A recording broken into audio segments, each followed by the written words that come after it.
So, bago po tayo magkumpisa, tayo pong lahat ay yumuko at manalangin sa Diyos. Banal at mahabaging Amang Diyos, salamat po sa umagang ito, sa pagpibigay niyo po sa amin ng itong magandang araw upang makatipon po kami sa inyong harapan sa pangalan ng Panginoon at makikinig po ng banal na salita mo at magkaroon po ng banal na fellowship na kasama po yung mga minamahal po namin na kapatiran. Samahan niyo po kami sa oras na ito sa aming pagkikinig at pagpupuri at pagsamba sa inyo, Panginoon. Naniniwala po kami na may napakahalagang at maluwalhating kalooban mo at plano mo sa aming buhay. Sa kabila ng maraming pagsubok na dumarating sa aming buhay at tukso ng salibutan na dumarating po sa aming buhay, patuloy niyo po kaming ginagabayan at iningatan upang matupad po ang inyong maluwalhating kalooban sa aming buhay. Tulungan niyo po kaming lahat upang lumago po kami sa aming pananampalataya at pagkakilala sa inyo. At gamitin niyo po ang bawat isa sa amin dito upang may bahagi po namin ng magandang balita, ito ng Ebanghelyo ng kaligtasan sa mga mahal po namin sa buhay. Mula sa simula hanggang sa katapusan ng itong gawain, sa iyo lamang po kami nagtitiwala at umaasa. Ito po yung aming panalangin sa pangalan ng Panginoon Hesus Kristo. Amen.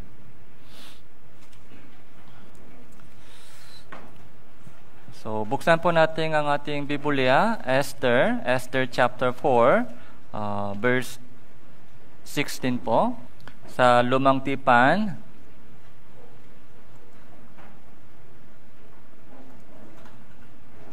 Esther chapter 4, verse 16 po.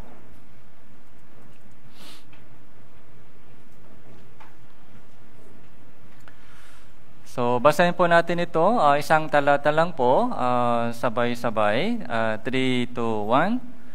Ikaw ay humayo, tipunin mo ang lahat ng Hudyo na matatakpuan sa Susa at ipag-ayuno ninyo ako.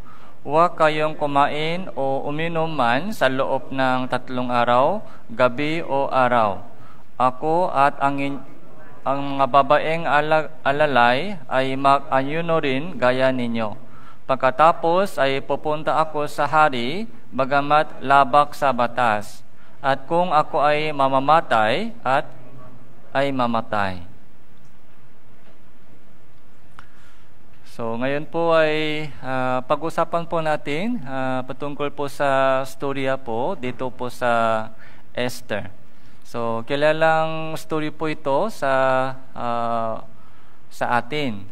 Pero sa ngayon po, wala po tayong pagkakataon na pinag-usapan po ng detalyado patungkol kay Esther. Pero yung talatang po ito, chapter 4 verse 16. So, naalala po ba ninyo? So, ito yung familiar po sa atin. Kung ako ay mamamatay, ay mamatay. If I perish, I perish. So, if I die for you, I die. Okay? If I live for you, I live for you. If I die for you, I die for you. So, ito po yung isang napakahalagang determination o resolution po ni Esther. So, kahit ibig sabihin, handa na akong mamatay. Yun po yung ibig niyang sabihin. Handa akong mamatay. If I die, I will die. So napakaganda po yung background po, story po dito. Kaya, tingnan po natin sa oras na ito. So, chapter 1. Pumunta po tayo sa chapter 1.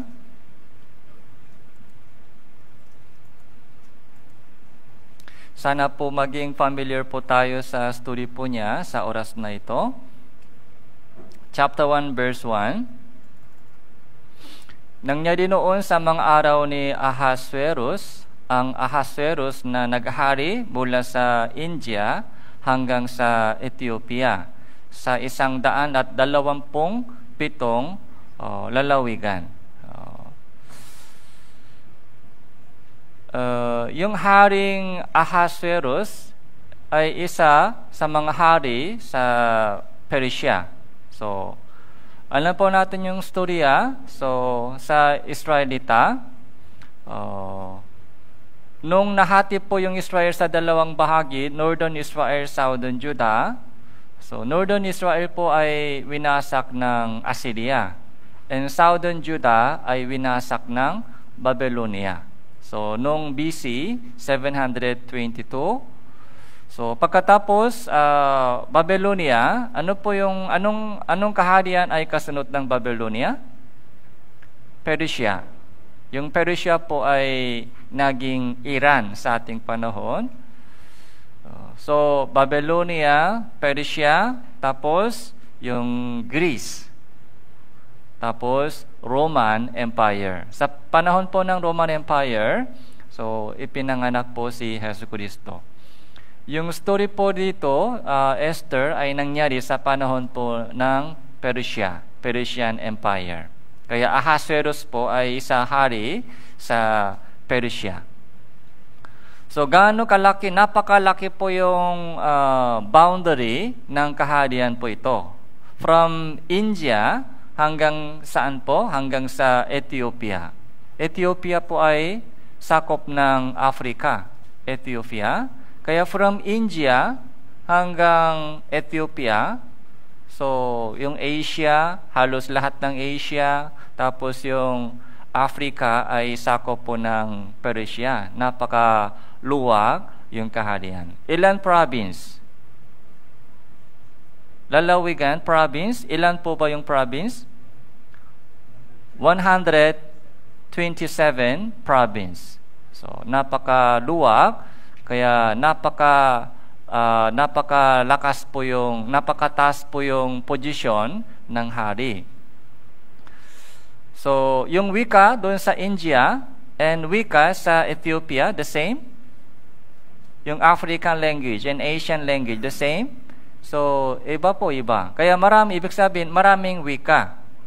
Kahit isang kaharian, pero maraming wika, 127. So, verse 4, samantalang ipinapakita niya ang malaking kayamanan ng kanyang kaharian at ang karangalan at karangyaan ng kanyang kamahalan sa loob ng maraming araw na 180 araw. So, nagkaroon po ng malaking piyesta, celebration, piyesta, 180 days. Ilang buwan po? 180 days. Almost 6 months po yung celebration o piyesta para ipakita sa ibang bansa kung gaano kayaman yung bansang ito, kung gaano kalaki po yung kayamanan, karangalan at karangyaan ng kaharian Persia. So maraming bisita, maraming mga guest sa itong celebration pista. So ang gusto po ni hari na ipakilala sa mga guest yung kanyang asawa. So sa tingin nyo, yung asawa ng hari Ahasuerus, maganda o hindi? So, maganda. Okay. Verse 11 po.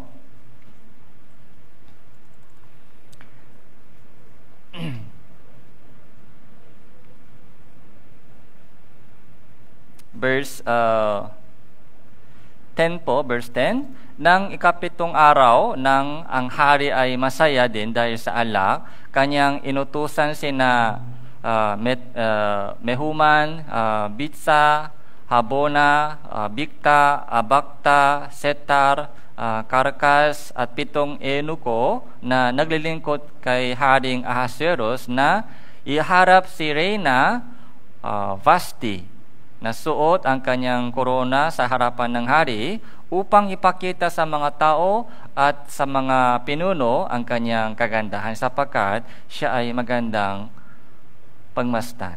Okay? So yung kanyang asawa, Reyna Vashti, ay napakagandang Reyna, kaya gusto po niya ipakita sa mga pinuno o sa mga tao. Okay.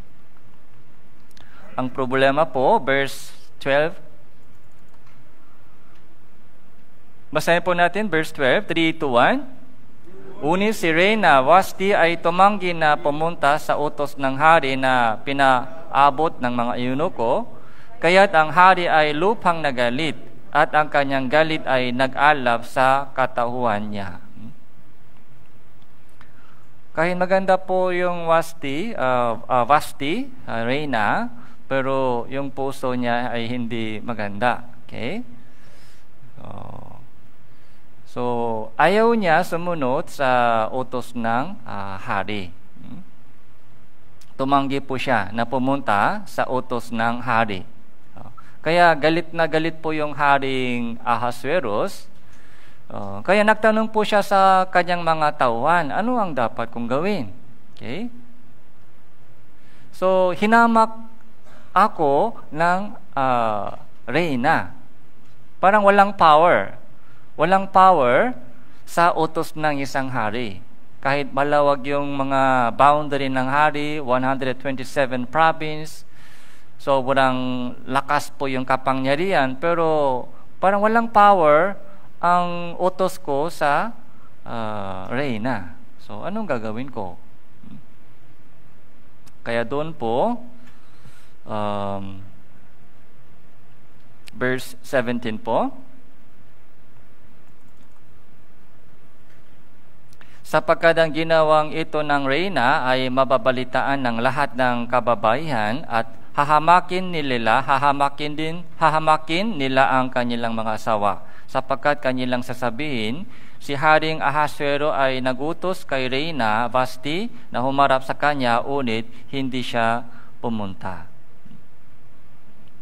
Sa araw na ito, ang lahat ng kababayan ng mga pinuno ng Persia at Media ay nakabalita ng ginawa ito ni Reyna, ay magsabi ng gayon sa lahat ng pinuno ng hari, kaya't makakaroon ng napakaraming paghamag at pagpuot.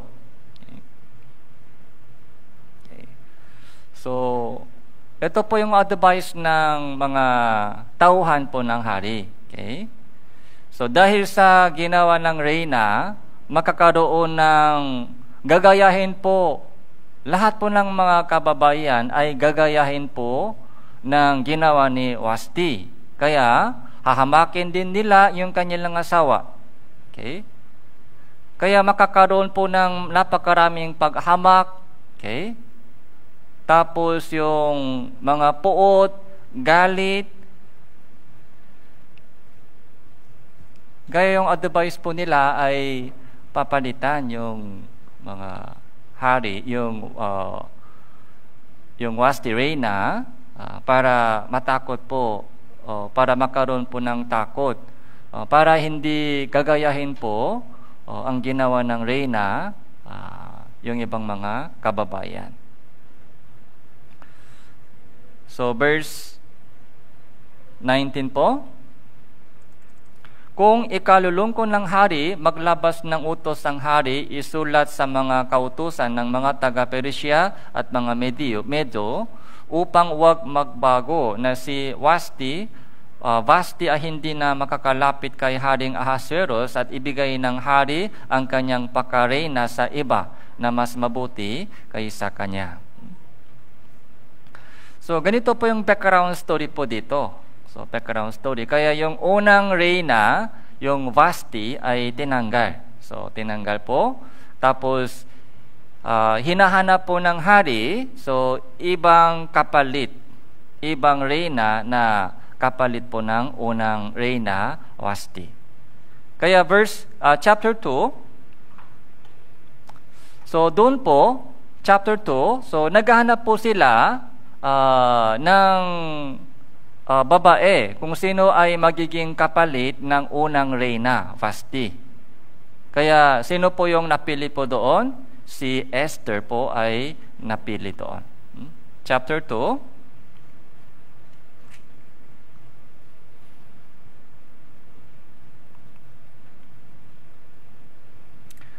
So chapter 2,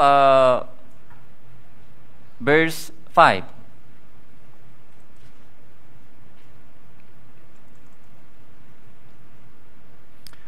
Noon ay may isang Hudyo na kabisera ng Susa na ang pangalan Mordecai, na anak ni Sair, na anak ni Shimei, na anak ni Gish na Benjaminita, na dinala mula sa Jerusalem na kasama ng mga bihag na nagdalang kasama ni Zechoniah na hari sa Juda, na dinala ng Nebuchadnezzar na hari ng Babylonia. Verse 7, pinalaki niya si Hadasa sa makatuwid ay si Esther, na anak na babae ng kanyang amain, sapagkat siya ay walang ama o inaman, at ang dalaga ay maganda at kaakit-akit nang mamatay ang kanyang ama at ina, inampon siya ni Mordecai na parang tunay na anak. So dito po nakikita po natin yung pangalan Mordecai si Esther. Yung Hadasa po yung pangalan po ni Esther, pero yung tinatawag din po si Esther po yung Persian style name. Yung Persian style name. So, maganda at kaakit-akit. Okay? Ano pong ibig sabihin? Kaakit-akit. So, kaakit-akit. Ano pong ibig sabihin? So, maganda, lovely. Okay? Maganda. Katulad po ng mga sister dito. Kaakit-akit. Maganda at kaakit-akit. So, pansinin po natin yung itong dalawang pangalan, Mordecai at Esther. Anong lahi po sila? Hudyo. Okay. Kahit nasa Persia, dinala po sila sa Babylonia. Noong panahon po ng Babylonia, so yung kanilang mga ninuno ay dinala sa Babylonia. Okay? So, bihak. Tapos, pagkatapos ng Babylonia, yung Persia, di ba? Sa panahon po ng Persia, ito po yung nangyari. Kaya doon po sa Persia, so maraming Hudyo ay nanirahan po doon sa Persia. Kaya Mordecai saka Esther po ay Hudyo. Hindi po sila mga local people doon. Kaya si Esther po ay pinili ng hari, so para at naging kapalit po ng unang reyna, Vashti. So verse 19 po. So, ito din po isang napakahalagang short story. Verse 19.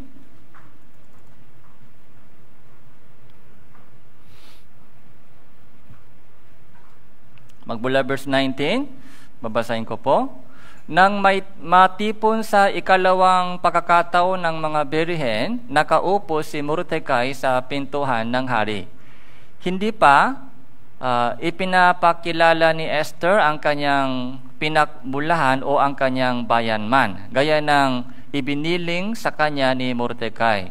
Sinusunod ni Esther si Mordecai na gaya ng kanyang pagpapalaki sa kanya. Sa mga araw na yon, samantalang nakaupo si Mordecai sa pintuhan ng hari, sina Bigtan at Teres na dalawa sa mga eunuko ng hari ay nagbabantay sa pintuhan, ay nagalit at hinangat na pagbuhatan ng kamay si Haring Ahasuerus. Okay. Verse 22, ang bagay na ito ay nalaman ni Mordecai, sinabi niya ito kay Reyna Esther, sinabi ni Esther sa hari sa pangalan ni Mordecai, na ang pangyayari ay siyasatin at natuklasan totoo, ang dalawang lalaki ay kapang binikti sa punong kahoy, at ito ay isinula sa aklat ng mga kasaysayan sa harapan ng hari. So, ito po yung very short story po ay naka-insert sa itong Book of Esther. Ano po yung story po? Okay. Nalaman po ni Mordecai na sina Bigtan at Teres, okay, yung dalawa po ay may plano na patain yung hari. Nagplano po silang dalawa na patain po yung Haring Ahasuerus. Siguro may problema o galit. Okay? Hinangat na pagbuhatan ng kamay si Haring Ahasuerus. Yung patain. Yung gusto po nila patain yung Haring Ahasuerus. Ito po yung nalaman ni Mordecai. Tapos sinabi kay Esther, sinabi ni Esther sa hari. Kaya anong ginawa ng hari? Nahuli po yung itong dalawang lalaki at binikti sa punong kahoy. So, alam natin, binikti sa punong kahoy. Ito po yung mga dati, nangyari po sa, ganito po yung nangyari sa panahon po ng Persia. Para matakot po yung ibang mga tao, so, yun po yung mga public execution. Okay? Binikti silang dalawa sa punong kahoy. Tapos, ang ginawa po ni Mordecai ay nakasulat sa history. Nakasulat. May history. Pero dito po, may gantimpala po ba dito? Ginantihan po ba ng hari si Mordecai? Wala dito. Walang mga gantimpala dito. O walang award dito. Mga sulat lang sa kasaysayan ng Persia. So, chapter 3 po, dito po yung nagumpisa po yung problema po ng bansang Israel. Chapter 3. So, chapter 3 verse 1. Pagkatapos ng mga bagay na ito, itinaas ng Haring Ahasuerus sa tungkulin si Haman na anak ni Amedata ng Agageo. At itinaas siya, binigyan ng katungkulang mataas kaysa lahat ng mga pinuno na kasama niya. At ang lahat ng mga lingkod ng hari na nasa pintuan ng hari ay yumuko at nagbigay galang kay Haman, sapagkat inutos na gaya ng hari tungkol sa kanya. Unit, si Mordecai ay hindi yumuko o gumalang man sa kanya. So, ito po yung umpisa ng problema ng Hudyo. Okay? Yung si Haman, tandaan po ninyo yung pangalan ng Haman, si Mordecai, Esther, saka si Haman. Si Haman po ay laking character po dito. So, mahalagang character po dito si Haman. So, tinaas po siya ng hari, napakataas. Okay. Binigyan siya ng mga napakahalagang tungkulin, mataas kaysa lahat ng mga pinuno na kasama niya. Parang mga prime minister, okay? Parang pinaka-high, mga secretary. So, kasunod ng hari. Kaya lahat po ng ibang mga lingkod ng hari ay yumuko sa kanyang harapan, yumuko. Pero sino po yung ayaw, yumuko? Si Mordecai lang ayaw yumuko. Okay? Ayaw yumuko. Bakit kaya ayaw niya yumuko sa kay Haman? Okay? So, tandaan po natin yung 10 Commandments. Okay? So, yan po yung pinagbabawal po ng Diyos. Hindi pwede sumamba sa ibang tao. Hindi pwede yukuran o paklingkuran man. Anumang hugis, anumang tao, hindi pwede yukuran o paklingkuran. So, ito po yung isang lesson po sa atin. Okay? Sa mga Kristiyano po, hindi pwede po tayo yumuko sa salibutan po ito. Okay? Anong ibig sabihin yumuko, pagyuko? Okay? Sa temptation po ng salibutan, minsan dahil sa takot po, yumuyukot po tayo sa salibutan.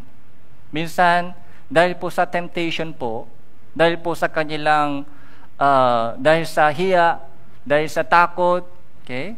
So, yumuyuko po tayo sa salibutan. Okay? Sa temptation, sa tukso ng salibutan, o daya ng kayamanan, doon po tayo yumuyuko minsan. Sa mga tao, sa mga power, sa mga sistema ng salibutan. Pero bilang isang Kristiyano po, so kagaya po ng ginawa ni Mordecai, hindi pwede yumuko po tayo sa harapan ng salibutan. Ito po yung mga Christian pride. Kahit walang pera, pero may pride po tayo. Okay?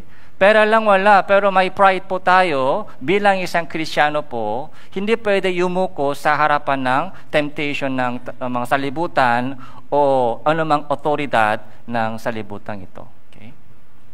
Anak tayo ng Diyos. Okay? Anak tayo ng Diyos.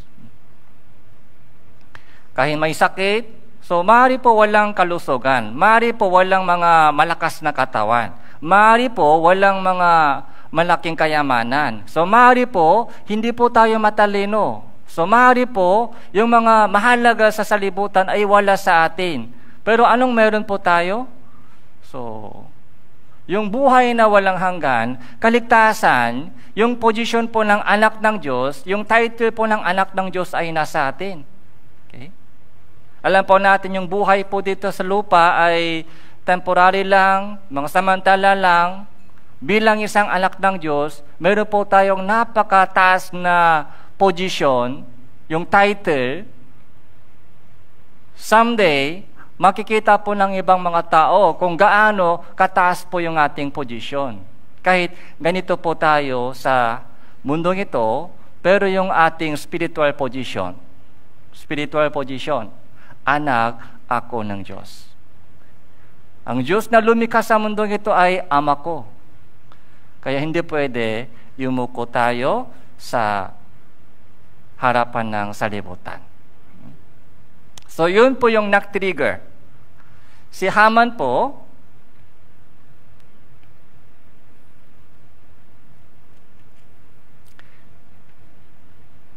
verse 5, galit na galit po si Haman. Nang makita ni Haman na si Mordecai ay hindi yumuyuko o kumagalang man sa kanya, napuno ng puot si Haman. Verse 6, unit inisip niyang walang kabuluhan na mag-isang patain si Mordecai, kaya yamang ipinaalam nila sa kanya ang pinakbulan ni Mordecai. Iniisip ni Haman na lipulin ang lahat ng mga Hudyo sa makatuwid ay ang kababayan ni Mordecai sa buong nasasakupan ng kaharian ng Ahasuerus. Dahil sa sobrang galit po ni Haman, ano po yung plano niya? Hindi sapat, ito lang patain, hindi sapat. Pati lahat ng kanyang kababayan, yung mga lahi ng Israelita ay lilipulin ko lahat. Okay? So, ito po yung mga plano po ni hari. Kasi mataas po yung posisyon ng Haman, di ba? Kaya, yung plano po ng Haman ay madali ba ito mangyari? Di ba? May kapangyarihan siya. Kung ganito po yung suggestion po niya sa hari, ay maaari po tatanggapin ng hari yung kanyang suggestion.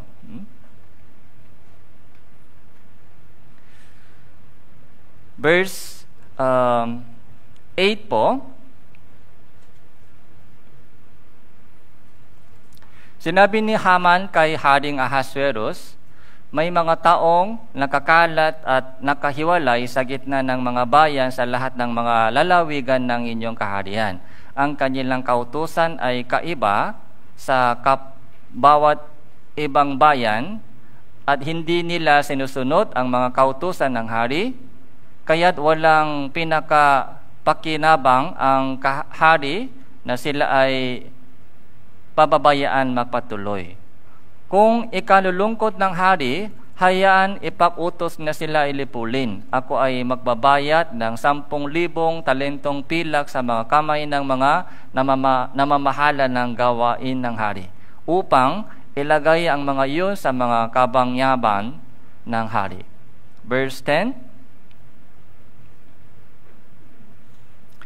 Verse 11 po. Sinabi ng hari kay Haman, ang salapi ay ibinibigay sa iyo. Gayon din ang mga tao upang gawin mo sa kanila kung ano ang inaakala mong mabuti. So, may permit. May permit ng hari. May stamps, may second pirma na. Okay? May letter. May pirma ng hari. Sige. So, lilipulin mo silang lahat. Lilipulin. Ito po yung mga national, yung crisis po ito. Okay? Kahit nasa Persia po yung mga Israelita, so meron po silang mga, sumusunod po sila sa utos ng Diyos. Hindi po sila sumusunod sa mga utos ng Persia. Kahit biyak po sila, ganun po yung mga identity ng Hudyo. So, ganun din po tayo. Bilang isang Kristiyano, ibang lahi tayo, ibang lahi. Anong ibig sabihin, Christian ako? Tao ni Kristo. Tao ni Kristo. Okay. Yung royal family, yung tatay ko ay amang Diyos. Kaya yung lingwahe po natin ay ibang uri ng language. Okay? Ano po yung Christian language? Okay. Hindi po yung mga wikang Koreano, hindi po yung mga wikang Pilipino. Yung Christian language po ay iba po yung laman. So, may respeto, may galang, so, walang hamak, okay? Walang, kahit hindi pa perfecto po tayo, so alam po natin kung ano po yung tamang, ano po yung mga magandang salita, okay? Ano po yung hindi dapat sabihin. Yung Christian culture, Christian practice, yung Christian family, okay, Christian purpose, life. Okay. Ibang lahi po tayo sa mundong ito. Ibang lahi.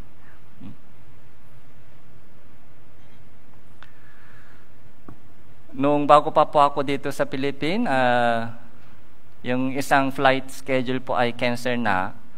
Kaya sabi po doon sa airport ay cancer na po. Pasensya na po yung cancer na yung flight ninyo ngayong gabi. Kaya matutulog po tayo sa isang hotel. Kaya sumakay po kami sa bus. Parang masaya po sila. Kahit cancer na po yung flight, pero parang masaya po yung nakasakay sa bus. Pumunta po kami sa isang hotel. Doon po isang mga bawat kwarto, mga dalawa, ganun pong mga binibigay yung rooms. Nasa harapan ko isang Pilipino, alam niya na Korean po ako. Sabi niya sa desk, sana yung kasama ko kapang Pilipino. Akala niya hindi ako marunong yung Tagalog. Sabi niya, sana yung Pilipino kasama.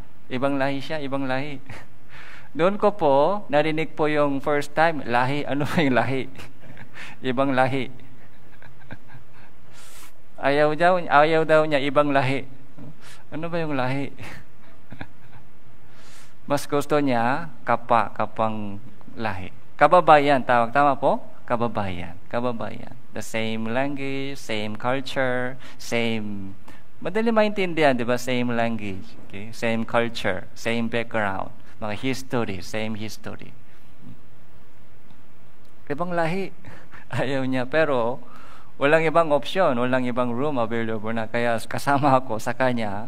Tapos sabi ko, kamusta kayo? Nagtagalog po ako.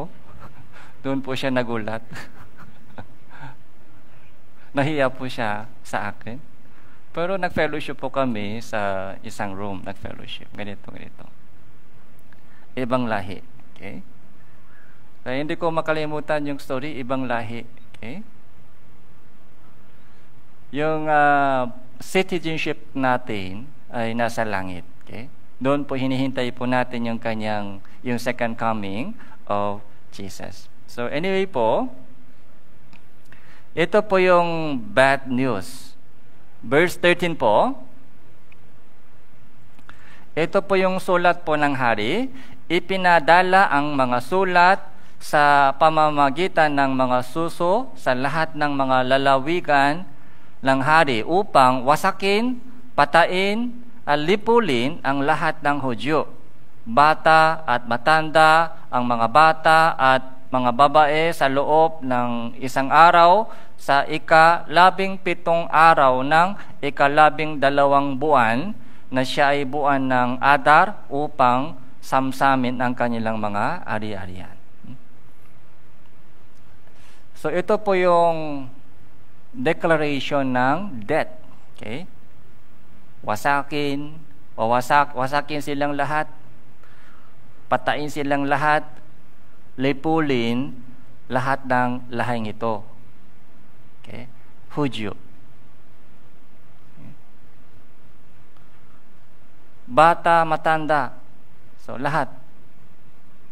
Tapos, yung kanilang mga ari-arian ay magiging sa amin. Samsamin natin. Samsamin.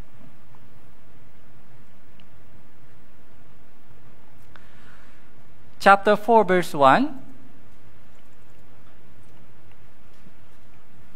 Nang malaman ni Mordecai ang lahat ng ginawa ni Haman, pinunit ni Mordecai ang kanyang suot, ang nagsuot ng damisako, may mga abo sa ulo, at lumabas siya sa gitna ng bayan, at tumingas ng malakas na may mapait na paksigaw. Okay?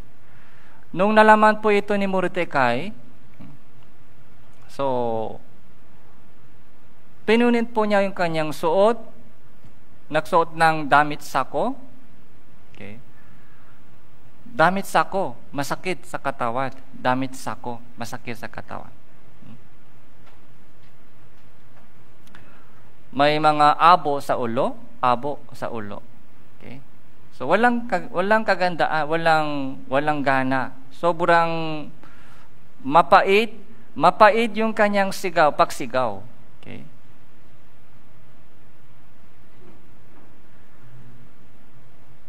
Kaya, doon po, so baka ganito po yung inisip niya, dahil sa akin. Okay. Dahil sa akin, yung buong bayan, yung kababayan ko ay mapapahamak dahil sa akin. Anong gagawin ko? Kaya naghanap-hanap po siya ng paraan. Kaya ano po yung naisip niya? Si Esther nasa palasyo. Reyna siya. Hudyo. Isa sa Hudyo, si Esther. Esther yung magiging paraan. Gagamitin siya ng Diyos. Esther. Kaya, so pumunta po siya kay Esther. Tapos, verse 8 po. Ganito po yung sinabi po ni Mordecai kay Esther. Binigyan din siya ni Mordecai ng sipi ng utos na ipinahayak sa Susa upang patain sila, upang ipakita ito kay Esther. Ipaliwanag ito sa kanya, ipinagbilin niya sa kanya na siya ay pumunta sa hari upang makiusap at humiling sa kanya alang-alang sa kanyang bayan. So, sinabi ni Mordecai kay Esther, ikaw ay pumunta sa hari dahil katabi ka ng hari, malapit ka sa hari, may position ka. Kaya makiusap ka kay hari para hindi tuloy-tuloy yung plano po ito. Yan po yung mga pakiusap ni Mordecai kay Esther. Pero si Esther po, may problema din po siya. Si Esther, ito po yung problema. Verse 11. lahat ng lingkod ng hari at ang bayan ng mga lalawigan ng hari ay nakakaalam na may isang kautusan na kung ang sino mang lalaki o babae ay pumunta sa hari sa pinakaloob na bulwagan na hindi ipinatatawag ay papatayin. Okay. So, ako ay 30 araw nang hindi ipinatatawag ng hari. Okay. So, anong batas po meron? Okay. Kung sino mang lumalapit sa hari na hindi po pinatatawag, anong mangyari? Patay. So, di ko alam kung bakit ganitong batas sa kanila. Pero ganun po yung batas. Tapos, si Esther po ay sa loob ng 30 days, hindi po pinatawag ng hari. Baka may problema yung hari sa kanya. Kaya 30 days, hindi po siya tinawagan ng hari. Kaya, siyempre, kay Esther, may takot po o wala? Takot. Hindi ako tinawagan, hindi ako pinatatawag ng hari for 1 month. Pag pumunta ako sa kanya, anong mangyari? So, siyempre, papatayin niya ako, papatayin. Matakot. Okay. Kaya dito po, yung kanyang sariling sitwasyon. Meron po tayong sariling sitwasyon. Okay? Kahit alam po natin, so, yung si Esther po, kahit narinig po niya yung sitwasyon po ng kanyang kababayan, lahat ng mga Hudyo ay wawasakin. Kaya, ipinapakiusap ng Mordecai sa kanya, ikaw pumunta kay hari at makiusap ka. Ikaw ay isa sa mga Hudyo. Pero si Esther po, meron po siyang sariling problema.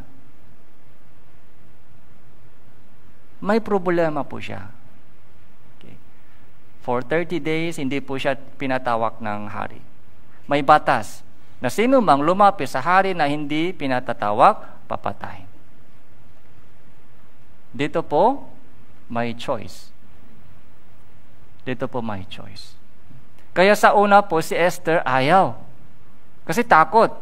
Dahil po sa takot, papatayin niya ako, mamatay ako pag pumunta ko sa hari. Dahil matagal na hindi ako pinatawag ng hari. For sure, mamatay ako. Takot po siya, kaya ayaw. Pero ganito po yung sabi ni Mordecai, verse 14.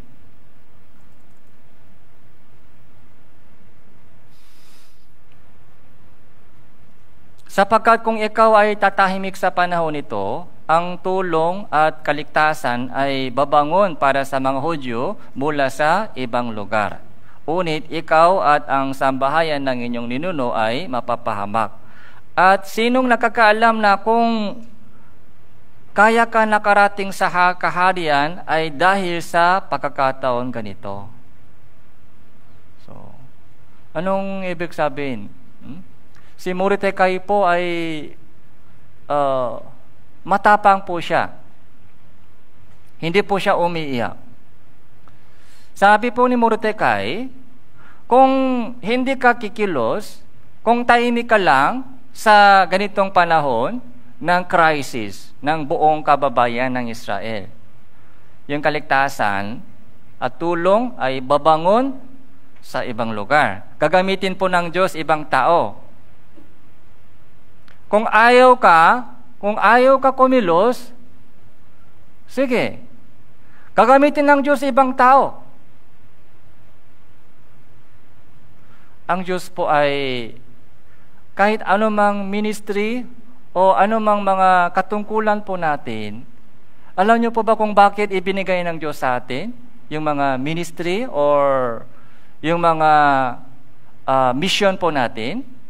Yung mission at ministry po natin ay ibinibigay ng Diyos sa atin. Dahil ba kulang yung manpower?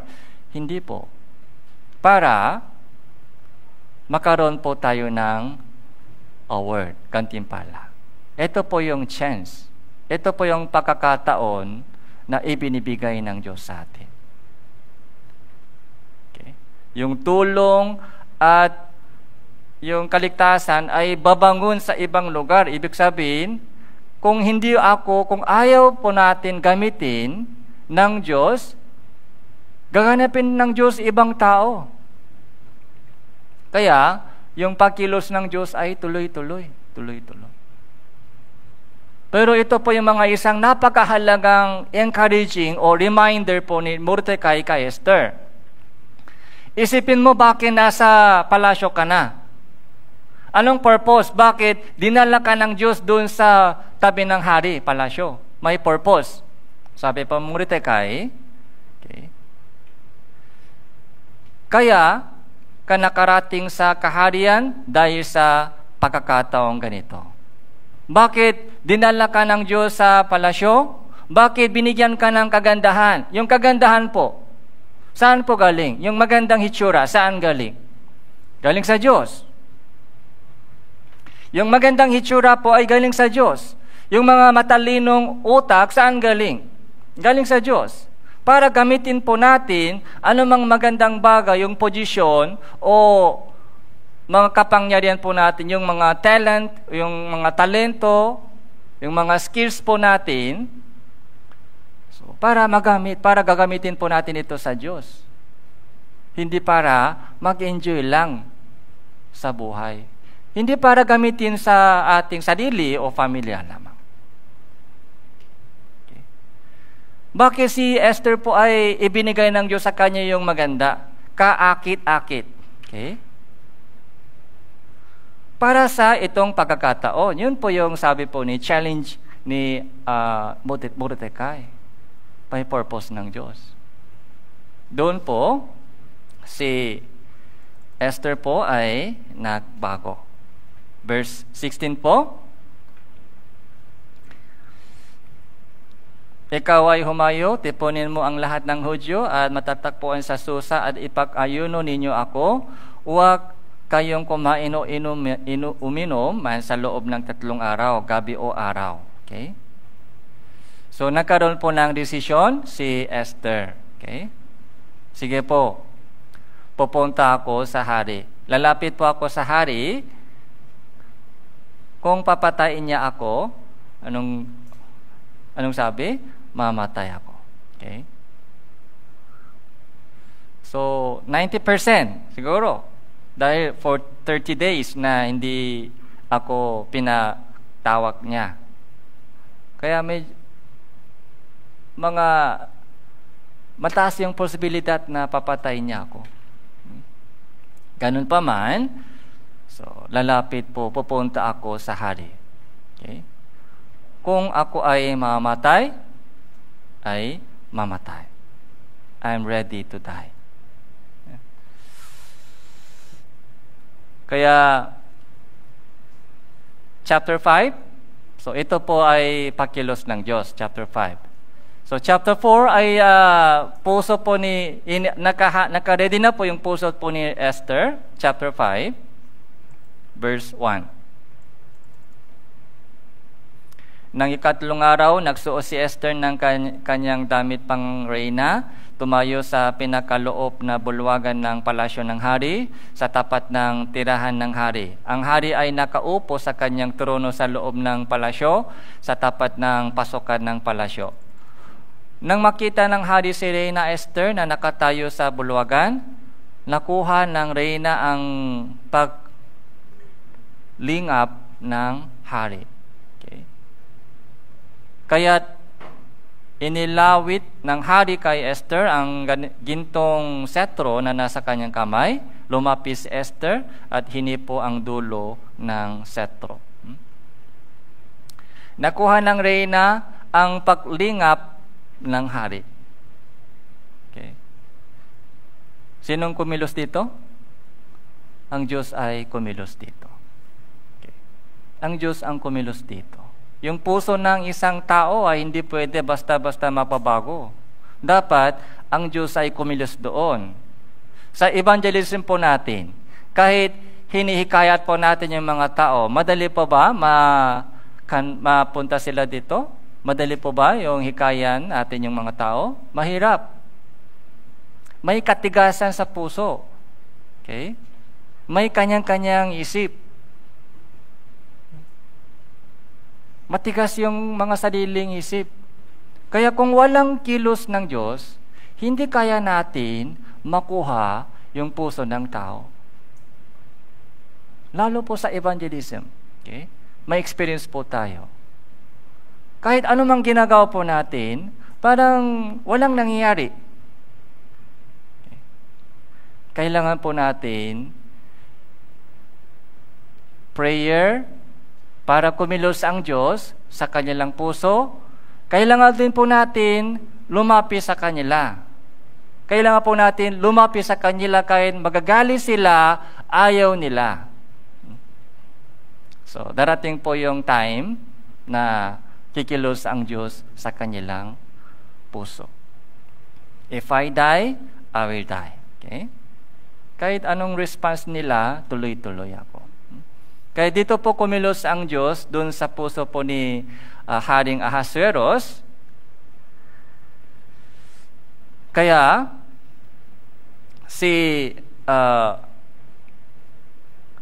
hindi po nagmadali po si Esther. Okay? Step by step, dito po, may wisdom po. Nakikita po natin yung wisdom dito. Yung sa una, so, lumapit muna kay hari, tapos, mga next step, may next step. Okay? Yun po yung mga plano po ni Esther. Verse 3, itinanong ng hari sa kanya, ano yun, Reyna Esther? Ano ang inyong kahilingan? Ibibigay ko sa iyo kahit kalahati ng aking kaharian. Sinabi ni Esther, kung ikalulungkot ng hari pumunta sa araw na ito, ang hari at si Haman sa salong-salong inihanda ko para sa hari. So, hindi po agad binanggit po ni Esther yung kanyang request. Okay? Ito po yung mga preparation muna, yung mga pag-aral muna, tapos, so mga next schedule, so pumunta po kayo kasama si Haman. Okay?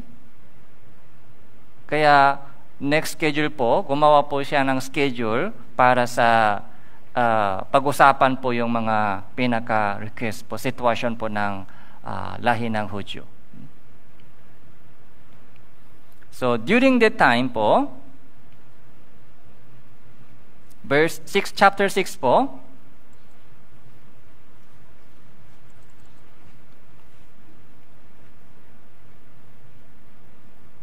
chapter 6, verse 1, nang gabi yun ay hindi na makatulog ang hari kaya't kanyang iniutos na dalhin ang aklat ng mahahalagang mga gawa, ang mga kasaysayan, at ang mga ito ay binasa sa harapan ng hari. Natuklasan nakasulat upang paano sinabi ni Mordecai ang tungkol kina Batana at Teres, dalawa sa mga eunuko ng hari na nagbabantay sa pintuhan na nagbalak patain si Haring Ahasuerus. Verse 3, sinabi ng hari, anong karangalan at kadakilahan ang ibinigay kay Mordecai dahil dito? Sinabi ng mga lingkod ng hari na naglilingkod sa kanya, walang anumang ginawa para sa kanya. So, isang gabi, si hari po, hindi po nakatulog. Hindi po nakatulog po siya. Di ko alam kung bakit. Hindi po nakasulat dito kung bakit. Basta hindi po siya nakatulog. Okay? Dahil sa iba't ibang mga isip, maaari po sa maraming isip, o maaari sa pagod sa katawan, hindi po siya nakatulog. Kaya iniutos niya sa mga tao, dalhin yung mga aklat ng mahahalagang mga gawa, mga kasaysayan, yung history ng history ng Persia. Dahil kailangan yung pang-reading. Kasi yung reading, yung books ay pang-tulok. Habang binabasa po, yung mga history, natuklasan po niya yung ginawa ni Mordecai na maganda. Magandang ginawa ni Mordecai. Kaya, yung hari, anong ibinigay sa kanya? Wala. Okay? So, sino po yung kumilos dito? Bakit hindi siya nakatulog? Sino po yung kumilos dito? Ang Diyos ang kumilos. Para malaman po ni hari yung magandang ginawa ni Mordecai. Kung tulog siya agad, natuklasan ba niya yung ginawa ni yung Mordecai? Paano malaman? Dito po kumilos ang Diyos para hindi po siya nakatulog. Kaya para basahin yung mga history, para malaman kung anong ginawa ni Mordecai. Para binigyan siya ng award. Brothers, sisters, yung mga ginawa po natin, yung ginagawa po natin, alam po ba ng Diyos lahat?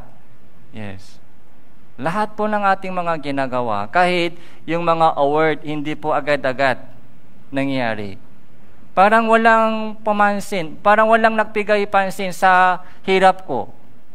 Parang ako na lang, mga nahirapan. Ako na lang nag-sacrifice, pero walang nagbigay ng pansin sa akin. Walang nagsabi sa akin na, ay brother, salamat. Sister, salamat sa sacrifice mo. Kahit walang ganang nagsabi. Minsan wala. Okay? Mga pagod lang. Parang pagod lang natitira. Okay? Ganun po. Anong nangyari sa ating puso?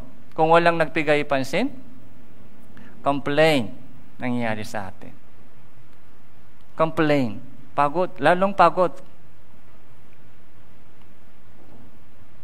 Pero tandaan po natin, ang Diyos ay tumitingin sa atin.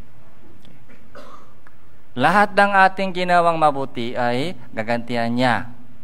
Lahat ng ating mga ginawang masama ay paparusahan ng Diyos. May may recognition ceremony sa langit. Okay. Lahat ng ating mga ginawang mabuti ay gagantimpalahan po ng Diyos. Kahit hindi ngayon, kahit hindi agad-agad nangyari, pero patong-patong po ito.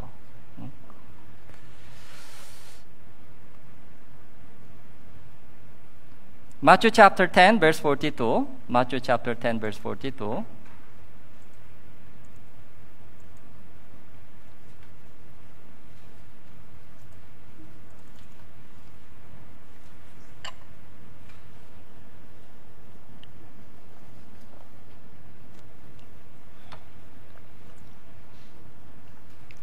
Matthew chapter 10 verse 42, basahin po natin ito ng sabay-sabay. 3, 2, 1.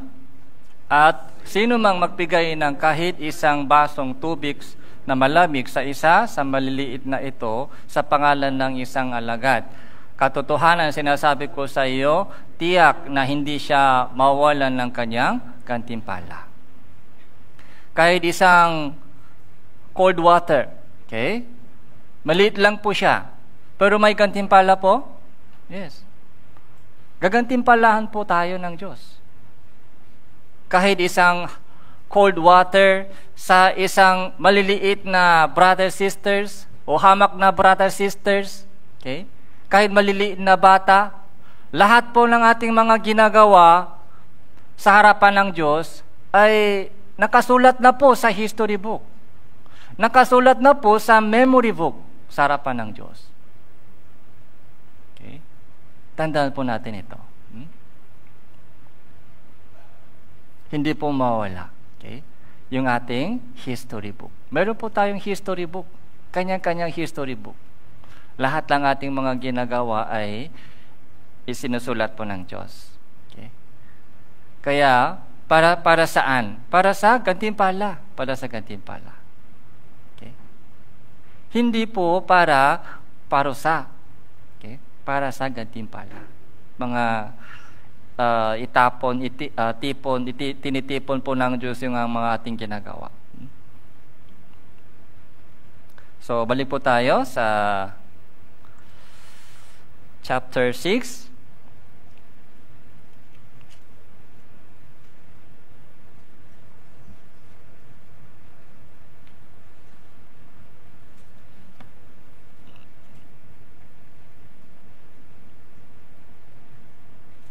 chapter 8. Chapter 8.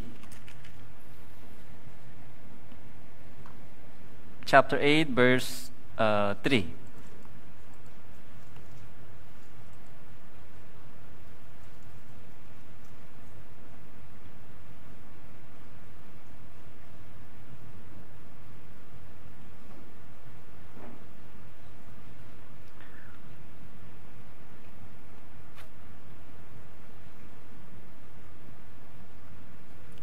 Chapter 8, verse 3.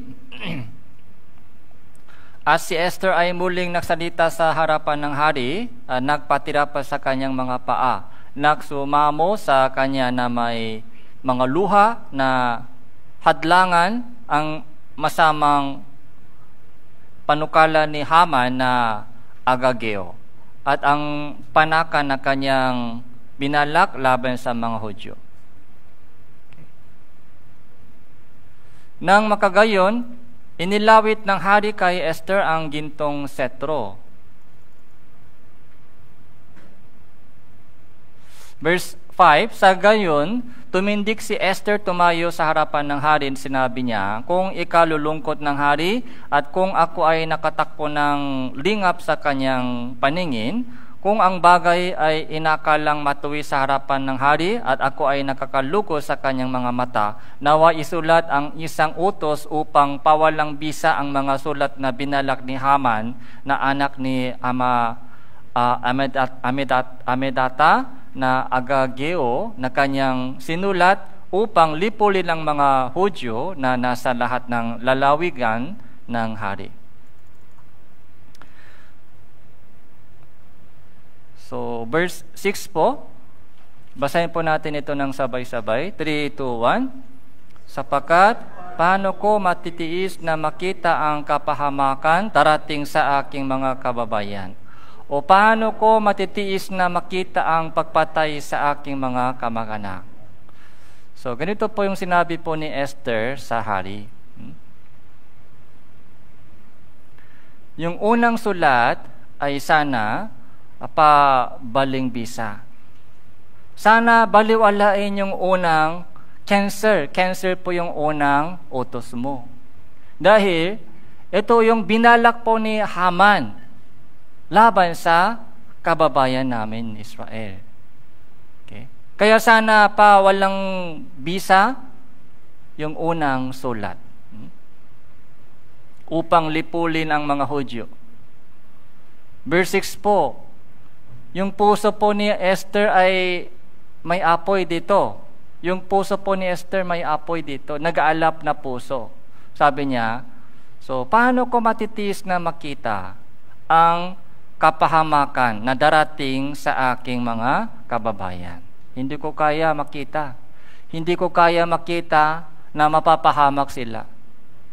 So paano ko matiis makita ang pagpatay sa aking mga kamag-anak? Hindi ko kayang makita na yung kamatayan, papatayin yung mga kamag-anak ko. Okay? So, yung puso po ni Esther po ay puso ng lahat po ng mga Kristiyano. Ganito po yung puso natin sa ating evangelism. Tama po ba? Meron po ba tayong ganitong puso sa ating evangelism? So, paano ko matitiis na makita yung mahal ko sa buhay, pamilya ko, ay mapapahamak sa impyerno? Paano ko matiis makita na dadalhin sila sa lawa ng walang apoy? Kailangan din po natin ganitong puso. Yung puso po ni Jeremias. Nakita po natin yung Jeremias. Jeremias chapter 20, verse 9. Jeremias chapter 20, verse 9.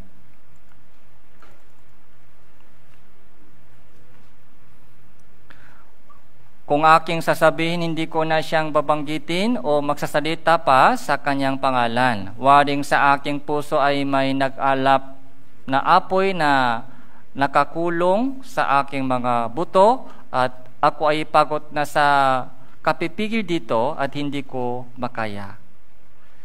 Yung puso po ni Jeremias po, yung puso po ni Esther, the same. Okay? Parang may apoy sa aking buto. May nag-aalab na apoy sa aking puso. Kaya hindi ko kaya, pagod na ako sa kapipigil dito. Hindi pwede tahimik ako. Hindi pwede tahimik.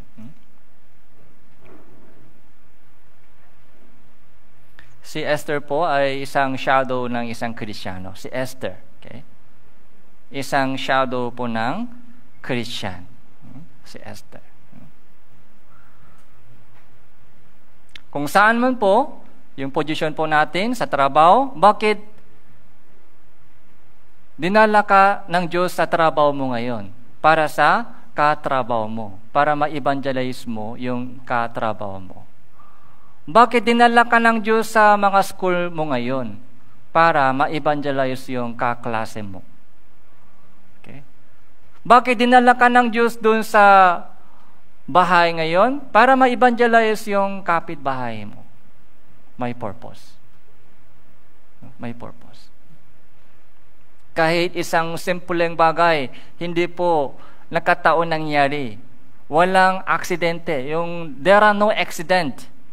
So, in Christian living, kahit small, maliit na bagay nangyari, so may reason, may purpose ng Diyos. Bilang isang Kristiyano po, kailangan po natin itong isipin ng mabuti. So, balik po tayo sa Exodus chapter 8.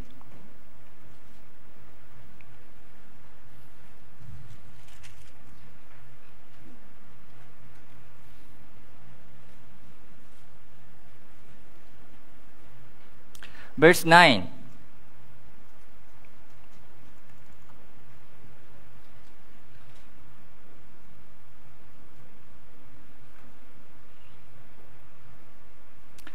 Verse 7 po muna. Verse 7. Nang makagayon sinabi ng Haring Ahasuerus kina Reyna Esther at Mordecai na Hudyo, tingnan ninyo, ibinigay ko kay Esther ang bagay ni Haman, bahay ni Haman, at kanilang binikti siya sa bitayan sapagkat kanyang binalak na patain ang mga Hudyo. Okay? So yung si Haman po ay binikti sa bitayan. Okay? Yung bahay ng Haman ay ibinigay kay Esther. Okay? Baliktad po. Naging baliktad po yung sitwasyon. Tapos yung bagong sulat po ng hari. Okay? Bagong sulat po ng hari. Ano po yung bagong sulat? Verse 9. Ang mga kalihim ng hari ay pinatawag ng panahon yon sa ikalawangpong tatlong araw ng ikatlong buwan na siyang buwan ng Siban. Iisang utos ang isinulat ayon sa lahat ng iniutos ni Mordecai tungkol sa mga Hudyo, sa mga gobernador, at sa mga tagapamahala, mga pinuno ng mga lalawigan mula sa India hanggang sa Ethiopia, na 127 lalawigan. Ito ay para sa bawat lalawigan ayon sa sarili nitong pagsulat, at sa bawat bayan ayon sa wika nila, at sa bawat Hudyo ayon sa pagsulat at wika nila. Ito po yung good news. Tama po? Ito po yung good news. Magandang balita. Okay? Yung unang sulat po, yung unang utos ng Ahasuerus ay kumakalat na ngayon. Kumakalat. Kaya yung mga bagong sulat ay dapat makarating bago dumating po yung unang sulat. Bago, patayin po sila. Kung late na po ito darating, yung huling sulat po ng hari, kung late po ito darating sa bawat area, 127 province, anong mangyari doon? Papatayin nila lahat ng mga Hudyo. Kung hindi dumating po yung huling sulat. Walang text, walang television, sulat lang sulat. Delivery by kabayo, walang lalamove. Okay? Walang rider. Kabayo lang, kabayo. Walang internet. Okay? Paano ipadala po yung mga itong bagong sulat. Okay? Kailangan takpo mabilis. Kung late na, kung late na dumating itong bagong sulat, papatayin silang lahat, yung Hudyo. Kaya, sabi po ng hari, verse 14,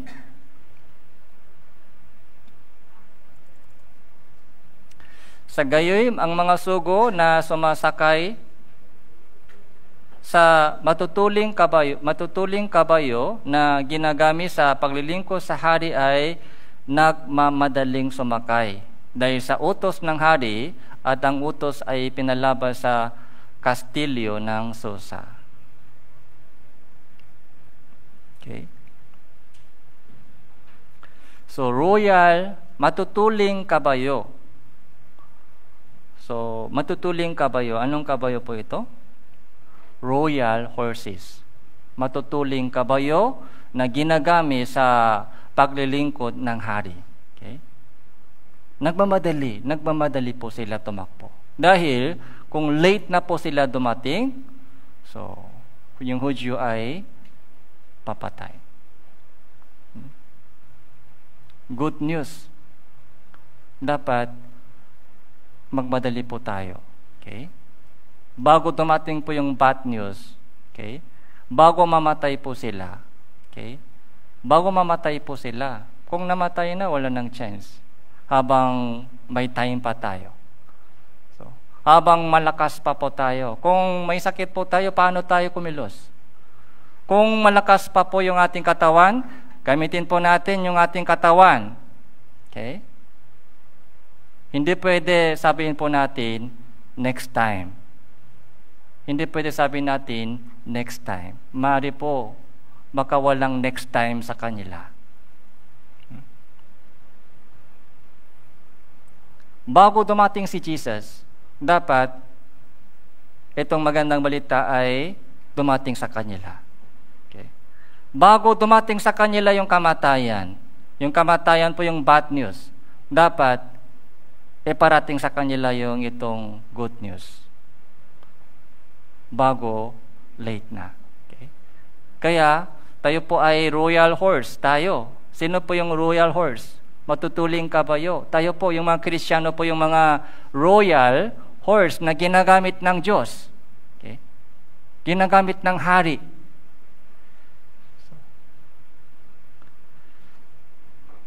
Kaya, ito sa Esther po, isang napakagandang storya po dito. Kaya hanggang ngayon po, yung araw po ito ay sineselebrate po ng mga Israelita hanggang ngayon. Okay. Itong araw po ay sineselebrate po ng mga Hudyo hanggang ngayon. Pero sa ating mga Kristiyano po, ito po yung napakagandang lesson po sa atin. Hindi po ito yung kanilang history lamang. Okay? So bilang isang Kristiyano po, so meron din po tayong lesson po dito. Tapos yung sulat po ito, yung mga huling sulat ng utos ng hari ay kailangan din po i-translate sa lahat ng wika. Kung walang translation, anong mangyari? Papatayin silang lahat. Okay? Sa India, wika ng India, wika ng Ethiopian, iba't ibang wika dapat i-translate. Kasi wala pong Google Translator. Kaya yung Biblia po ito, bakit may translation po ito sa lahat ng wika? So, may translation, may wikang Tagalog. Bakit may wikang Tagalog? Para malaman po natin yung mga good news. Wikang Cebuano, para malaman din po ng mga nasa Cebu, so, Bisaya, yung magandang balita po ito. Itong magandang balita po ito ay para sa lahat ng tao, para sa lahat ng panahon. Kaya meron po tayong Bible po sa ating kamay. Hindi ba dapat buksan po natin ito at basahin? Dapat ipakita po natin ito sa mga mahal po natin sa buhay. kailangan po natin iparating po ito sa mahal po natin sa buhay. Kung hindi nila alam ito, so mapapahamak po sila sa impyerno. Kaya Esther chapter 6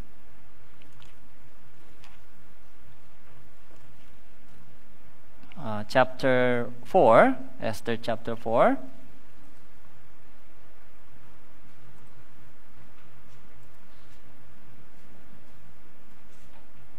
verse 14. Sapagkat kung ikaw ay tatahimik sa panahon nito, ang tulong at kaligtasan at babangon para sa mga Hudyo mula sa ibang lugar.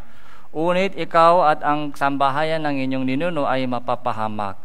At sinong nakakaalam na kung kaya ka nakarating sa kaharian ay dahil sa pagkakataong ganito. Sinabi ni Esther sa kanila na sagutin si Mordecai. Verse 16, kung ako ay mamamatay, ay mamatay. Yung usap po ni Mordecai saka si Esther ay napakagandang usap po ito. Kaya hinahanap po ng Diyos. Hinahanap ng Diyos ngayon isang Kristiyano. Katulad po ni Mordecai, katulad po ni Esther. Okay? Kung mamatay ako, mamatay ako. Okay? Kung ano mang dapat kong gawin para sa mahal ko sa buhay, gagawin ko. Gamitin ako. Suguin mo ako. Hindi pwede sabihin natin, suguin mo siya. Sila lang gamitin niyo. Ako, hindi. Busy ako. Hindi ko kaya. Pero kaya nila. Hindi pwede ako. Tayo po ay dapat maging kagaya ni Esther o kagaya ni Mordecai na ginagamit ng Diyos para sa kanyang kaluwalhatian. Kahit mali na bagay, so gagantihan po ng Diyos lahat ng ating ginagawa sa araw ng Panginoon. So sige po, manalangin po tayo. Salamat po, Panginoon, sa inyong dakilang biyaya na ipinagkaloob niyo po sa amin. Nung patungo po kami sa kapahamakan, naawa ka sa amin at iniligtas niyo po kami sa pamamagitan ng banal na dugo at sakripisyo po ng Panginoong Hesukristo. Lumalakat na po kami sa pamamagitan ng gabay at tulong ng banal na Espiritu patungo sa panibagong pag-aasa na inihanda mo para sa amin. Nawa isama po namin po ang aming mahal sa buhay sa kaharian ng Diyos. Gamitin niyo po ang bawat isa sa amin dito upang iparating po sa kanila ang magandang balita ng Ebanghelyo. Yung mga kapatiran na dumadaan sa maraming pagsubok sa aming pamumuhay, pagkalooban niyo po sila ng kalakasan at matatak na pananampalataya upang hindi po sila magalaw ng tukso at pagturusan ng salibutang ito. Sa malapit na summer retreat, naniniwala po kami na may napakagandang plano at kalooban mo, Panginoon. Nawa lahat po ng mga Tanawan Church brothers sisters ay gamitin po ninyo para sa itong dakilang gawain ng Diyos. Ito po yung aming panalangin sa pangalan ng Panginoon Hesukristo. Amen.